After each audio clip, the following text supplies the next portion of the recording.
সহকারী সেক্রেটারি, আমাদের সদর আসন নির্বাচন পরিচালক ও সদর উপজেলা নির্বাচনে ভাইস চেয়ারম্যান জামাত মনোনীত প্রার্থী জনাব খায়রুল ইসলাম রবিন ভাই সহ থানা নেতৃবৃন্দ, ইউনিয়ন নেতৃবৃন্দ ও অত্র অঞ্চলের একাংশ, আসসালামু আলাইকুম ওয়া রাহমাতুল্লাহ।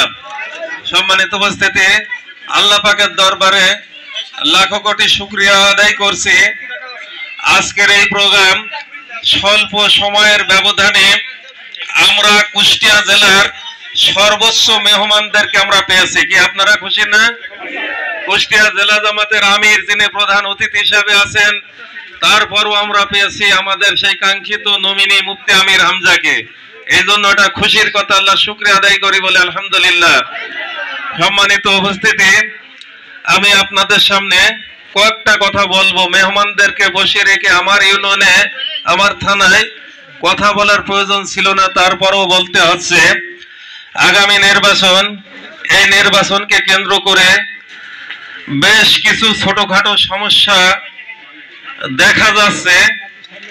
আমরা ছোটখাটো রাখছি বিধায় সমস্যাটা ছোটখাটোর ভেতরই থেকে যাচ্ছে। আজকে কয়েকদিন আগে জানতে পারলাম, আমার কাছে বলল আমাদের দাড়িপাল্লার পোস্টারের উপরে ধানের শেষের পোস্টার লাগিয়েছে কোথায়, অমুক জায়গায়।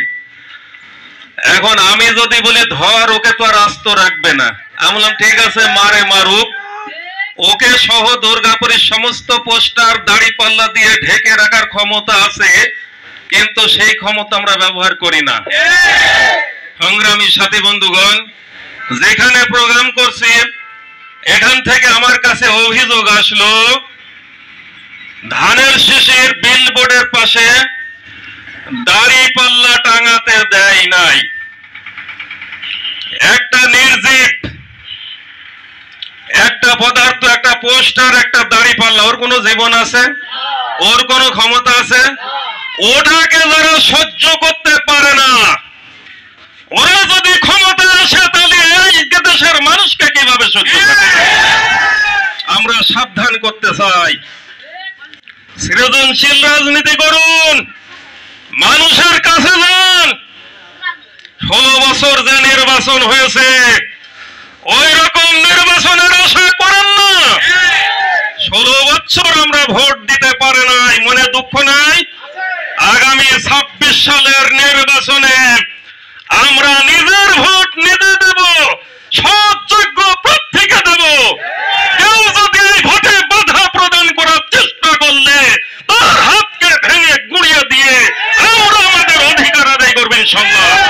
সম্মানিত উপস্থিতি, আমি সাবধান করতে চাই, আপনারা ভালো থাকেন, আমাদের ভালো থাকতে দেন। আমাদের যদি ভালো থাকতে না দেন, আপনারাও ভালো থাকবেন না। এই জন্য আসুন, আমরা মানুষ, নির্বাচন হয়ে যাবেন, আমরা মিলেমিশে বসবাস করব। সেই পরিবেশ বজায় রাখার জন্য উদাত্ত আহ্বান জানিয়েই আমার কথা শেষ করছি। আসসালামু আলাইকুম ওয়া রাহমাতুল্লাহ।